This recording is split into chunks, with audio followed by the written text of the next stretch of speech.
Spook, Yes. do you think we can finally use the F word? What do you mean, fuck? No, We finals. Spook, Yes. do you think we can finally use the F word? Do you No, fuck it. I'm just going to laugh. Alright, let's go into the rant. You have to clap or something again? No.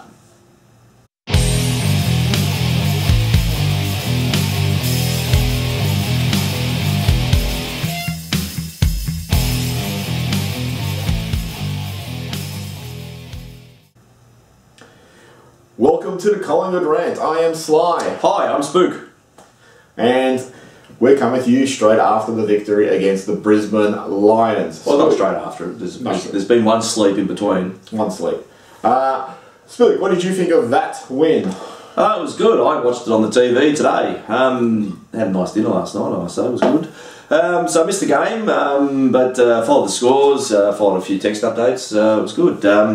Look, I think watching it in the cold, hard light of the next day, I don't really have that emotive approach to the game. I didn't think it was as bad as the messages I was reading. The first quarter was terrible, but I think for the rest of it, apart from the misses, it was they played exceptionally well. And I still can't believe that defensive unit is stopping them from kicking goals. I think Buckley said something about Brisbane's been averaging about 100 points a game, and we kept them to 78. I mean, with a whole bunch of under 12 players, it's you got your quite an achievement. Probably your four key position defenders all out. Mm. So you got your first, second, third, and fourth choice.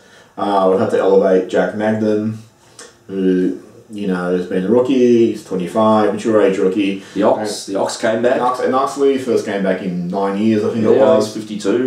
He was round with a Zimmer frame at one stage, but he was moving okay. Yeah, so it's actually an extremely good effort. As someone who watched it live, that first quarter, I just thought, geez, there's some scary signs.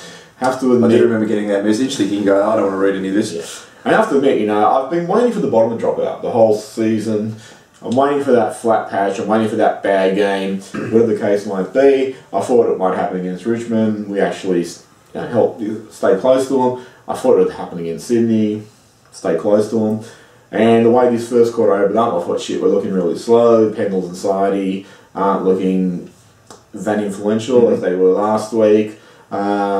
Didn't really seem to know how to match up on them. They were going for our zones. They had about 98 shots in that first quarter, and I thought, geez, this could be the game where it hit the wall and it all unravels. And then from early in the second quarter, we just started to turn it around. And as inaccurate as Brisbane were in the first quarter, we were inaccurate for the next two quarters, so we easily could have been 6, 7, 8 goals up. Agreed. Buried the game. And I think this is a game where you look at them and think, there's some guys that really deserve some recognition. Who would they be? Taylor Adams. Yes, very much so. Been a supporter of him the whole season. People love to stick the boots into Adams the moment he has a bad disposal. He was great, and as we keep saying, he has one or two bad disposals. Who doesn't? He might have like a couple of shots. Yeah, not me. What, you don't have bad disposal? I don't have any. No. Okay. Well, it's hard to have bad disposal when you're getting them. That's my point. But great leader, he gets in there. Against Sydney, he tried to haul us over the line. He was magnificent. And when people sort of bandy, who could you trade to get some currency? And people mention Taylor Adams. I think not now. But who else have you got on the list like Adams who will throw himself into a pack over the ball and feed it out? Probably Oxley. Okay, maybe the next 7 years. Tom Langdon. Yeah, very, very much maligned player. I mean, I love the way that he reads the ball coming in. His intercept marking is fantastic. He does the odd brain fart, but other than that, I think the good far outweighs the bad with him. But he is maligned on those one or two things that he does bad. I mean, he's just a whipping boy as much as Adams is at times, but he's considering he's probably the only tall at the moment and what he's having to play on. He's not even tall. He's rated like a little bit taller than he is because he has this ponytail that sticks up. Yeah, it's about 6 inches. Yeah, but if you actually undo it and let the hair fall down, he's a lot shorter. And he's been forced, and similar with Jack Chris, they're being forced to play not only tall, but they're being forced to play as key positioners. When neither of them would be, as has been proven, neither of them would be in your top 5 choice to play as a key position defender. So they're both doing magnificently. Plaudits for him, please. Yep, hopefully. Jaden Stevenson, great game from him. He's been getting plaudits, but this is a fantastic one. I remember this one great bit of play where he was just running down the wing and commentators were going, oh, you know, will I catch him? And then Sam Ross goes, oh, Luke Hyde, you guys just keep running. Which is really good. Braden Sear, someone tell us how to pronounce his name. Braden? Sir. I just call him Sir now. Sir, yep. Is that bloody good? He looks fantastic. Was he 3 games in or something? He's About had 5 seven games or something. But no, for 52, I think is the way he's playing. He is going to be some player. And we were talking about this a little bit before. When you're looking forward to the future, and you've got, and hopefully we are looking forward to the future. The likes of Pendlebury and Sidey getting older. These are the guys that are going to be the ready-made replacements. And geez, they're really ticking the boxes right from the start, and that's really good signs. Well, you go back to 07 when the midfield, which brought us to 2 grand finals. Losses. Yeah. Well, that's implied when I mentioned Collingwood grand finals. But you look at the guys like Buckley, Burns, Lucuria, O'Brien. Buckley, Burns and Lucuria are sort of all on the way out at that point, and you're thinking who's coming up at that stage, and eventually they changing of the guard. Yeah, they and Swan really stood up, and Pendles came in, and Daisy came in, and they recruited ball. So they really not probably, but they did better that midfield. This is probably the second week running. I haven't confirmed the numbers, so I could be wrong. But I would think that Sire's output has far exceeded Pendles and Sidey 2 weeks running. Also, Sire's output this game was 12 kicks, 15 handballs, 2 marks, 1 goal, 9 inside 50s, which the inside 50s were like the best of any player. But you look at the midfield now, and you got Sire, Trelaw when he comes back, if he comes back, hopefully he does come back. The goalie, Stevenson, they're going there eventually. Around guys like Adams, and then they've got a few sort of role players. Tom Phillips. It looks really powerful midfield. It probably, arguably, is a more stronger midfield than what it is right now. Oh, definitely. Once you get some potential to be huge, and that's what you want. Yep. Any other thoughts about this game? Because in the end, it was. Are we going to talk about the return of DeGoey? No, he's not up to it. He epitomises everything. Probably the reasons why, or the part of the reasons why we lost the last 2 weeks, is his absence. You could just right off the bat, you could say, the reasons why we sort of missed him. Right, he was, he had a couple of, I suppose, brain farts at the start and stuff. Decision to snap in that. A couple of things he did at the start were more like a guy who hasn't played for. The way he imposes himself on the game, and he's just a terrier. He's just a bulldog at it. His attack on the footy is just fantastic. He's someone that I'm going to watch enjoying for a number of years. You're going to watch enjoying. I want to enjoy watching him. Okay, did I get it right? That's fine. Anyway, so. Coxie, I just mentioned that quickly. He gets criticised like he can enough goals, but I actually think just that he's there creates panic. So these other guys can get loose. Yeah. And he missed that gimme, but If you look at, and we're going to look at it a bit later, but if you look at like all the top goal kickers in Collingwood, we have quite a few who are doing pretty well, mid-range players. And I wonder, well, if you're getting Coxie as your central focus, then those guys are probably going to decrease the output. So I think it's also good that he isn't the central focus when he's up. But it'd be easy to kick to him every time he drifts back, or drifts forward rather.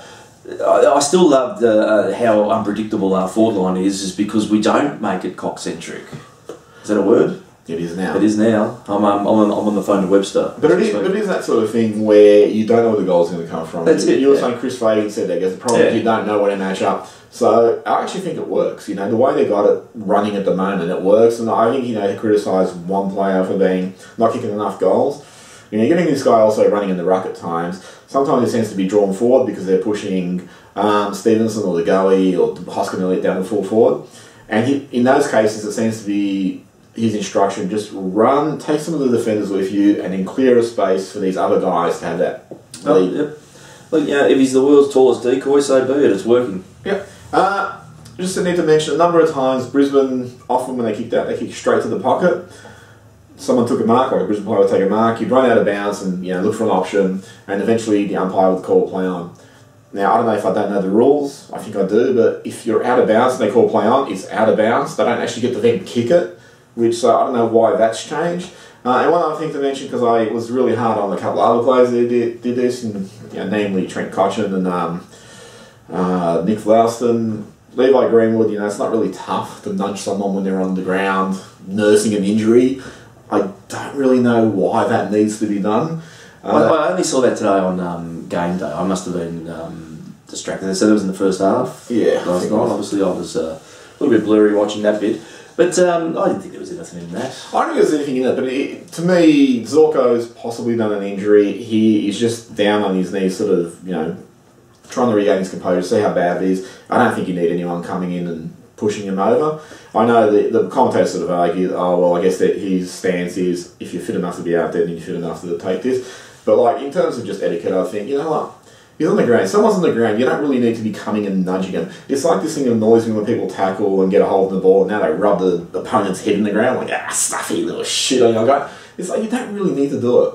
Just let your play do the talking. I think, look, there was nothing in it. It was a little nudge. Oh, there's nothing in it. I think, but the outcome, though, was it really upset Zorko, and it got under his skin, and that's the intent. And if you get an unbalanced player that shafted you last time, and well, he went off and created an adventure game. Return to Zorko. Yeah. So look, I didn't mind what he did. I think it upset him, and that was the result. I mean, if anyone's capable of annoying people, it's Levi Greenwood. He does it to us often enough. Collingwood annoys me. I like the fact that he did it to an opposition player for a change. Special mention to the commentators, namely special. David King and Paul Roos. Could they have pumped up the Brisbane players anymore in the first half? I don't think there was a football team out there with the Brisbane players. And then in the second half, when it was clear the momentum had swung, they started realising there's Collingwood players out there. And it was like, they were sort of going, oh, look how wise we are to acknowledge Collingwood has some young talent too. Again, the bias continues. It really is annoying, but that's commentary in today's competition. Anyway, that's it from us for the match review. We'll be right back with...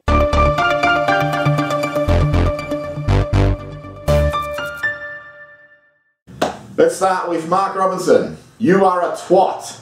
What's he got to do with Collingwood? Oh, he shits on us enough.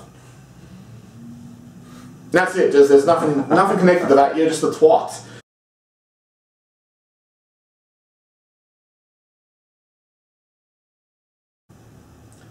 Welcome to Collingwood in Review. Oh, what's this segment about? It's about Collingwood. In review? In review. Collingwood leads the goal kicking accuracy in the league with a 61.4% conversion rate, just in front of Sydney. I think about 6.8. You did send me this, and I was flabbergasted. I wouldn't have thought we'd be top of that. I mean, we've had a few games where we were kicked insanely straight. Well, but that's the thing. It's either insanely straight or typically inaccurate. So it skewed it a little bit. But like, yesterday would have skewed it a fair bit. There's probably only been maybe 2 or 3 games where we have had a high point tally. So yeah, fair enough. Well done, Woods. Yep, and let's look at the Collingwood goal kickers now. My qualifier is, this is the list Book sent me. So you got Hoskin Elliott on 39-12. Oh, good on him. The goalie on 34-13. Oh, I love that boy. And I just want to mention with the goalie, the goalie's only played 15 games. He was out at the start of the year and missed a few with the bone stress. And he's had a few games where he's played more midfield, or he's been switching to midfield, so that's an amazing return. Yep. Just primarily if he played as a forward, you think he could probably get like 50, 60 goals. Gee, I wonder who's next on this list. Josh Thomas. Oh, that is not what I thought it was going to be. So he's on 33-10. Oh, good on him. He's been a surprise packet, to be honest. He has been fantastic. Yep. He's had a few quieter games, but like he tends to pipe in and do something even in his quieter games. Jaden Stevenson. That's the one I thought was going to be third. 30-17. So he's the most inaccurate of that group. Lift your game, Jaden. This is something, seriously. Have a good long fucking hard look at yourself, mate. Come on. Yep. Coxie is on 18-10. And that's probably been skewed by the last 2 weeks where he's had kicked about 4 points. Brody Myercheck, 18-8. Oh, he's played, 3 games? Yep. And that goal he kicked yesterday where he had the ball in forward of the goals, about 20 metres out. He looked for the handoff, didn't see anything, and then he arced around and he just steadied and kicked the goal. That was fucking brilliant. I know people go, oh, it's just a standard goal. But for a tall player to do that, to have that composure, that awareness, he's played like half a game.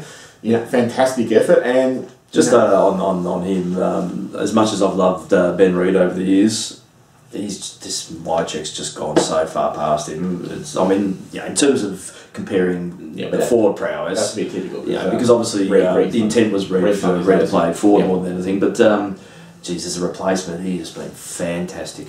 Well, the great thing about You couldn't imagine Reed doing half the stuff that Mio's doing. I can't imagine him doing free like standing up. Standing up is good. Running in a straight line. Playing the game.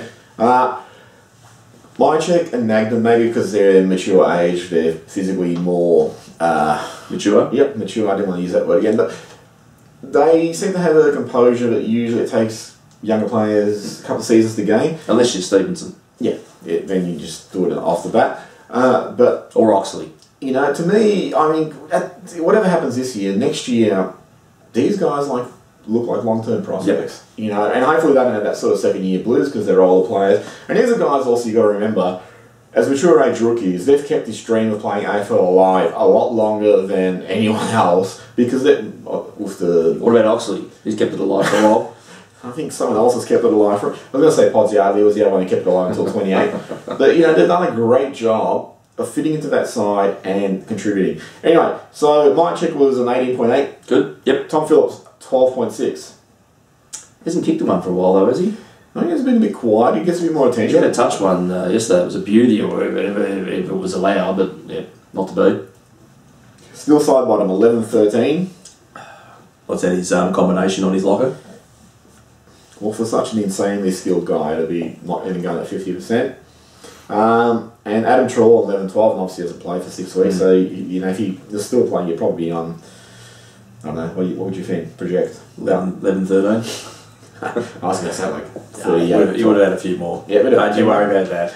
And I'll mention this guy, Chris Mayne. Yeah, what's he on? 3 goals. 10? 10. 1 goal 9 prior to to his big bag of 2 this week. Good on him. I mean, he's been saving the best till last, apparently. Yep.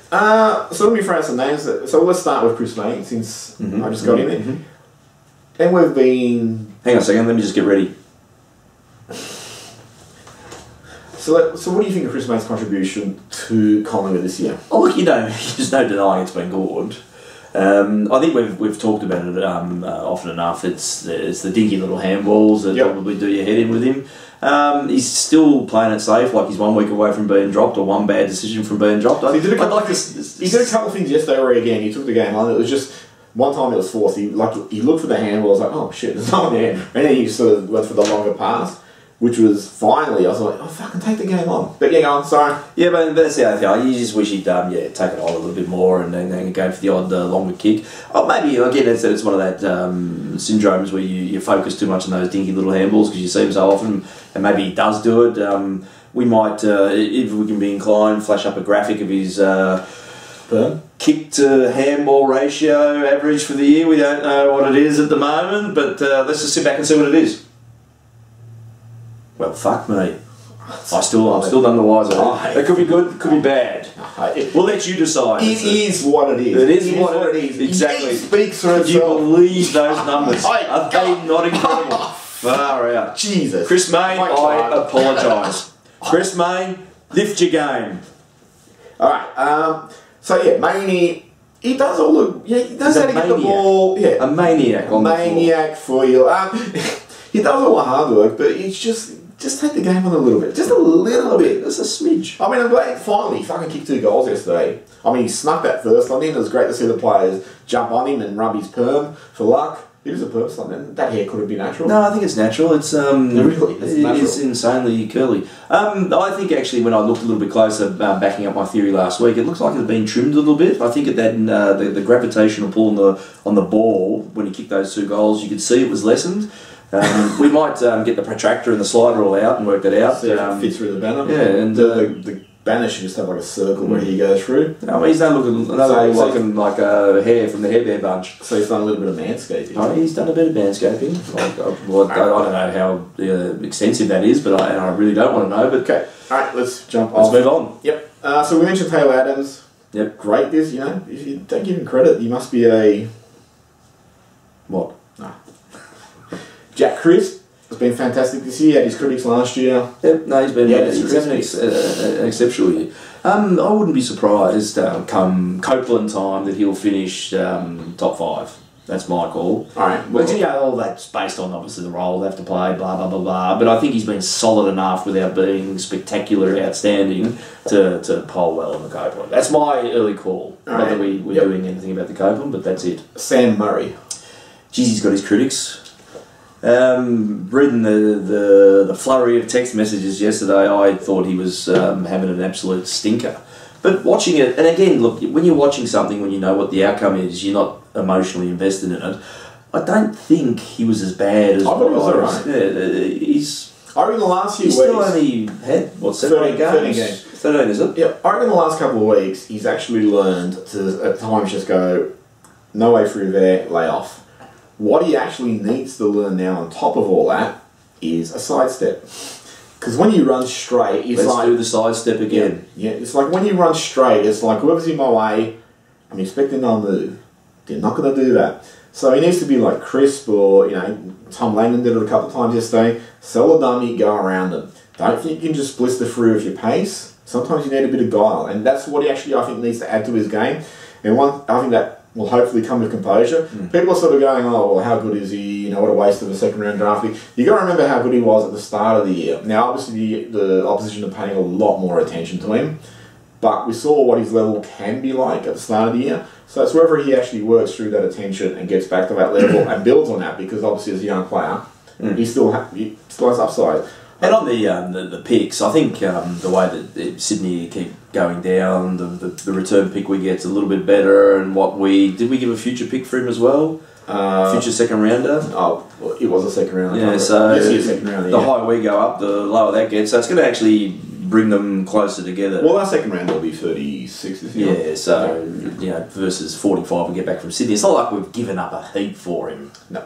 Jack Magden. Oh, yes? What do you think of Jack Magden? Very promising start, to be honest. It sounds like a... I reckon the key thing with the defender is if you don't see him fuck up, that's a good thing. So I didn't see him stand out as fucking up. That's what you're looking for. He had a couple of sort of little panic kicks when the pressure was on, but like they weren't anything horrible. He's fairly composed for a second him game. and Mychek are very similar. They're very composed. Very mature with their composure. They move like midfielders, which I really like when you see bigger players. The same thing with Grundy. Grundy moves like a midfielder. He doesn't move like a... I'm trying to be polite. Like a hunchback ruckman who's too thin and has the shoulders drooping and all that sort of shit. Or doesn't move like someone like Sandlin's, who's huge obviously, but he's really lumbering. And obviously those guys are a lot bigger. But just in terms of tools, they're very elegant as they move. They have a... Gazelle-like. Yep, gazelle, yep. So, I actually think he's been really good to fit into that. And you've got to remember, he's now fitting into a back six, which is missing all these other players. He didn't have the luxury of coming in behind a Howe, behind Scharenberg and Dunn and all these sort of guys. He's come straight in and dropped. And not just the deep end, he's been dropped into the worst end because it's such an undersized defence. He now is the biggest guy there. Well, he's going to have to get used to it because I think he's not going to be usurped by anyone coming back. Because Dunn and Scharenberg are pretty much done to the midpoint of next year, and that's being optimistic. How's the one who should come back? And he won't come back at Magden's expense, I would think. Oxley's expense. You'd think. Oxley. Well, he could get another game in 7 years. And two bigger name players. Scott Pendlebury. I actually thought last night he was really quiet, so I was surprised when people agreed with him. Yep. And we had a bit of a conversation about, is he carrying something or has he just slowed down that touch, which is making the game a bit more... Well, he has been carrying the club for a while. Yeah, for more than a while. So, what do you feel about Pendlebury going forward? Jeez, I don't think I wouldn't put him forward. He'd disrupt that wonderful little craziness we've got down there. Jeez, it's an interesting one. Where would you... Defence? I don't know. He's the sort of guy, because he's a bit taller and all that, you know, you hope that as he gets older... He had stints in defence a year or two ago, but... Yeah, no, I don't know. I wouldn't put him up forward. So I'm just curious, he looks like he has slowed down a little bit. He's 48 years old. I wouldn't be surprised if him and Sidebottom are both carrying injuries or soreness or whatever the case might be. But they're at an age now where that's not really going to get better. No, but they're going to start slowing down.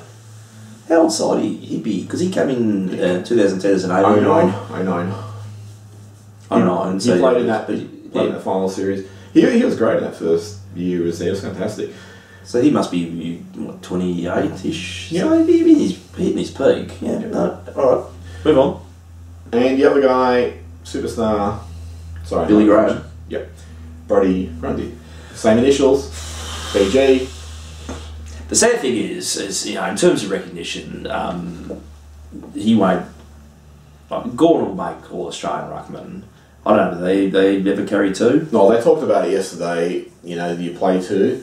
I mean, it doesn't really matter because he's not playing anyone. But no, but I mean, symbolically, do they ever have two ruckmen in that All-Australian side? Like, I think... Influentially, if you look at where Melbourne and Collingwood stand, I admit I haven't watched any Melbourne games, other than that one where we smashed them and Grundy smashed Gawn. Oh, sorry, did I say that?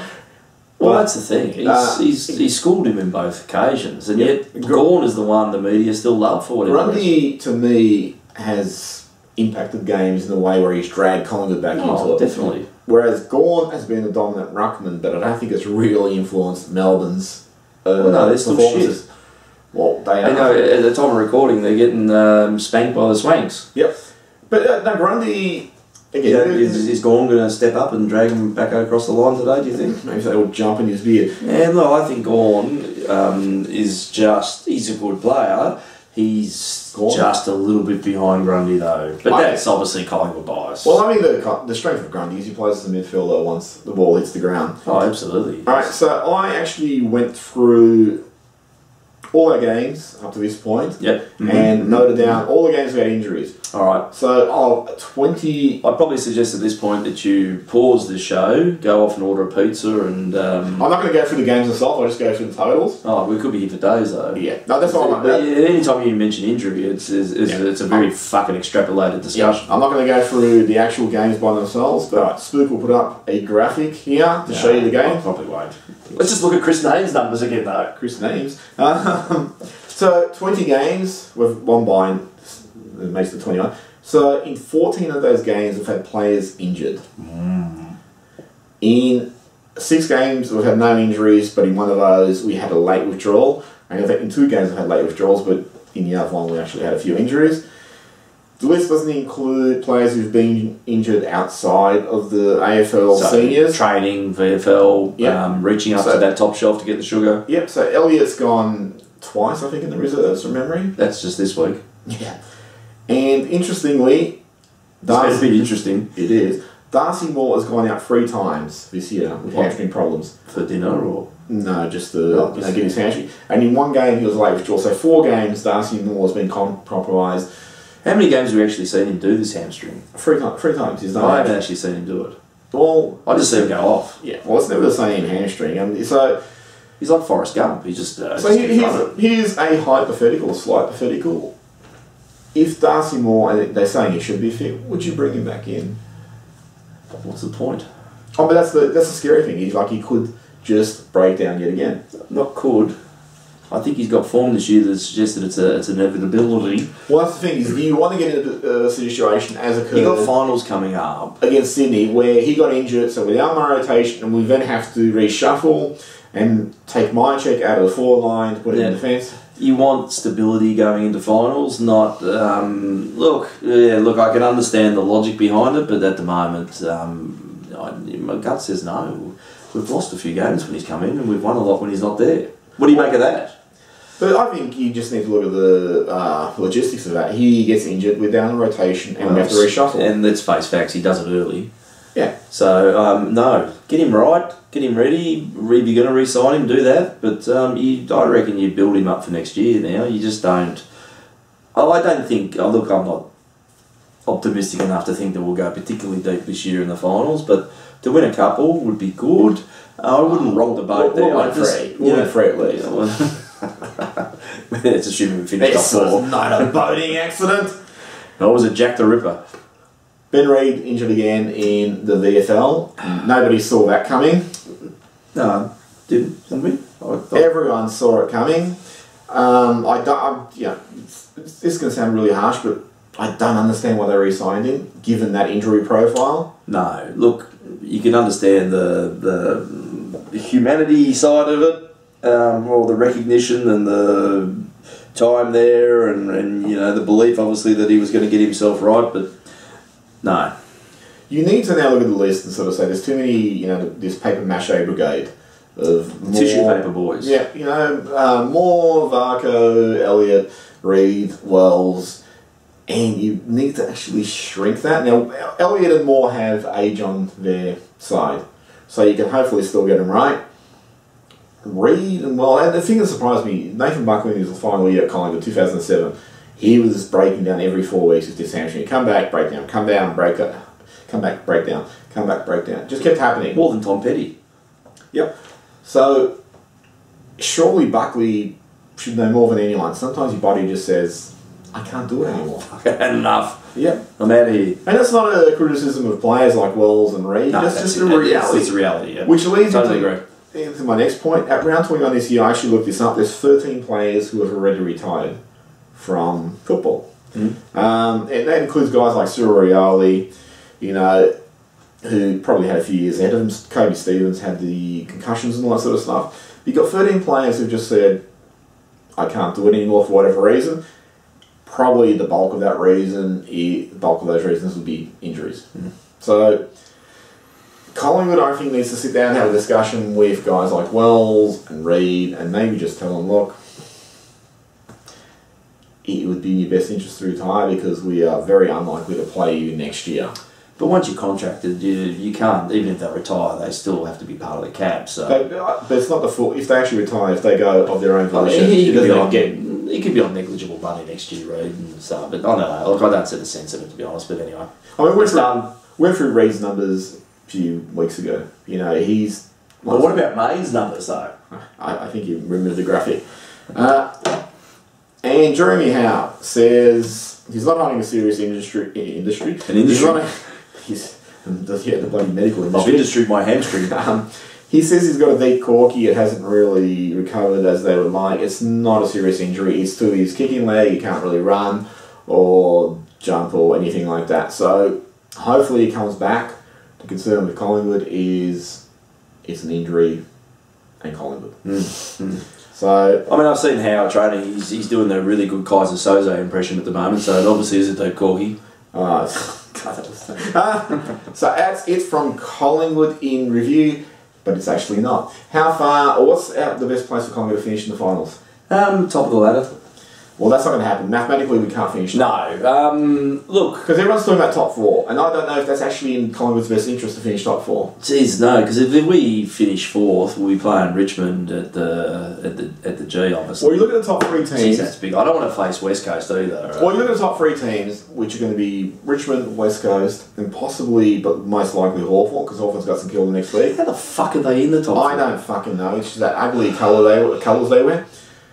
I wouldn't want to play any of them the first week. Richmond and West, we're going over there to West Coast. Yeah, not good. Yep, and Hawthorn, who has been there, I don't know, once or twice before. They laugh at us. Yep, and Richmond, who is the form side. If we had everybody back, we'd smash them. But I'd be, that defence at the moment, I just don't think it's going to work against any of those top 4. So yeah, probably down low. Well, would it be better to finish 5th and play someone like Sydney here? Yeah. I mean, even though Sydney beat us by 2 points, I actually looked at that game and I thought, Sydney didn't have a lot more upside to that. Buddy played a fucking blinder.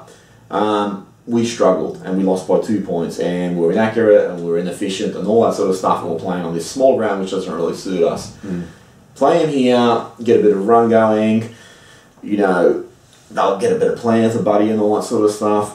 I really think we'd beat Sydney relatively easy. Any of those other teams who are sitting outside the 8, like North and Geelong, even though Geelong did beat us the first time around, I'm still pretty confident against them. Melbourne, I would be very confident of smashing them up. So I actually think you get that week's rest, play one of those lesser teams, and then what ends up happening is you win the first week, you face a team who West Coast or Richmond has smashed up, and you beat them, and then you play one of those teams coming off a week's rest, and hopefully they're a little bit sluggish. Yeah, no, it's a conundrum.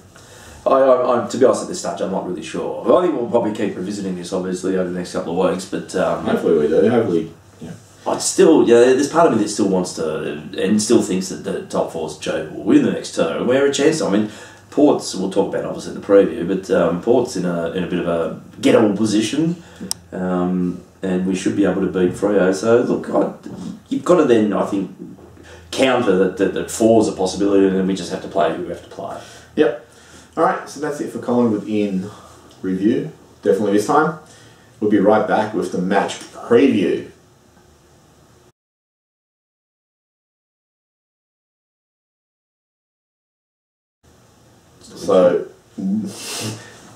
So welcome back to the Collingwood Rant. We are going to look at our upcoming battle against, who is it? Port Adelaide. Poor Paul Punker. Alright, so Charlie Dixon's broken an ankle. Yep, he's gone for the year. Yep. That could be a really bad injury too. He'll probably be back this week though. And Paddy Ryder has a hip flexor or something, so he's...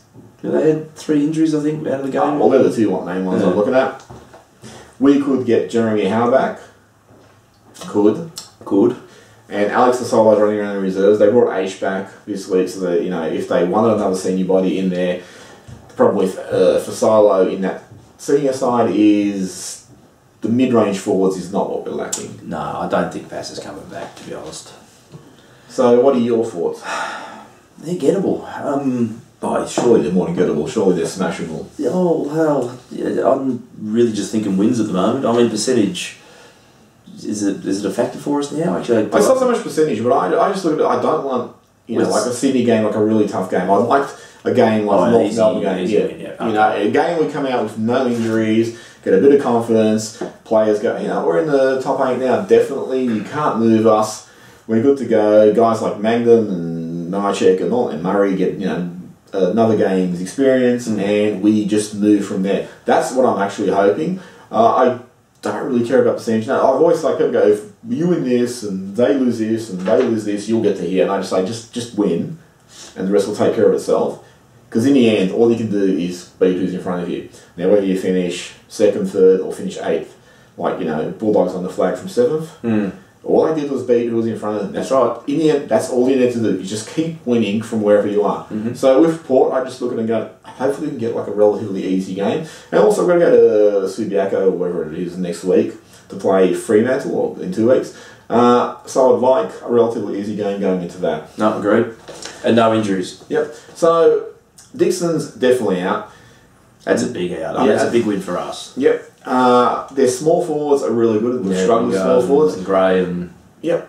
They got Motlop and Thomas. I don't know if they're playing at the moment, but they've got guys who generally... not guys. They've got positionally players who would generally trouble us in small forwards. If Ryder's out, they have no other ruckman. And Grundy... Surely Jack Watts could have a crack at it. Grundy has showed how he bullies part-time ruckman. Yep. First use of the ball and midfield dominance will be the key in this one. The thing I like about Grundy is just going a little bit away. Grundy is at times, and I don't see Gorn doing this, Grundy just goes, nah, scuff, I'm just going to track the ball myself and have a shot or kick it or whatever, run off. And you don't really see that sort of assertiveness from most ruckmen. And that's because he has the size, the mobility and the strength to do that. And confidence at the moment too. He knows he's good. Yep. So if Port don't have Ryder in there, it's a massive loss for him. And if they have him in there, but he's on one leg, then that's even probably worse for him. So, what do you think about this game? Definitely winnable. I'd like to see maybe a 5-6 goal win. That'd make me happy. Because I think percentage-wise, we can look a big win, and hopefully we save that. And I don't want to get too far ahead of ourselves here. But if we have a big percentage booster against Freo, that could launch us above Hawthorn. Hawthorn's, I think, got a couple of easy games, Saints and... No, but they've got Sydney. Sydney over there, which could be... All Sydney, playing well at the moment. But we'll look at the actual permutations of who can finish where after next week, because then we've only got 1 week left and we can actually see how far we can drop or how far we can rise. So, but at the moment we've just got this game to focus on. So any final thoughts on the... No, go out and get it done, Woods. The footy gods are smiling on us at the moment. We had no injuries this week, though we've got to get through training. Port have had a couple of big outs. Capitalise. This is something that's laying there as a rotting carcass. We just need to sink the teeth in and eat it. I'm talking about Port, not Carlton. No, they're absolutely just... They're not even a rotted carcass. They're just dust. Alright, so I'll go for something moderate. You're going to be conservative here? Yep, 71 points by Collingwood. What about the second quarter? It'll be 152. Just stay injury free You know, really proud. Yeah, a novel approach to the game. Really proud of the club, the way they've just constantly bounced back from adversity. They've constantly moved forward. Seriously, is admirable. The media just don't get, you know, like the media get, oh, Charlie Dixon broke his ankle. You know, someone's broken bones. Charlie had a great recovery. But compared to the injuries that have happened at Collingwood on a regular basis, we just don't get the credit that we deserve for being in the top four. There was a comment made on Game Day today saying how admirable it is that GWS are up there with all the injuries they've got. And you're sitting there going, surely you just dropped the C word at this point. Like I did, but not the one you're thinking. But we just don't get any or enough recognition. No, we don't. I mean, during the games they'll say, oh, look at that injury list. Well, they did that yesterday. There's a lot of really good players out. And you think, well, fucking, yeah, that is what it is. But give some credit to the guys that are out there and they're competing and playing well. Yep. Anyway, that's it from us at the Collingwood Rant. We will be back next week following our match against Port Adelaide. Can't wait. If you like what you see, subscribe, or just like us, give us a thumbs up, or leave some comments, and one day we will answer. One day. Yeah, but not that day.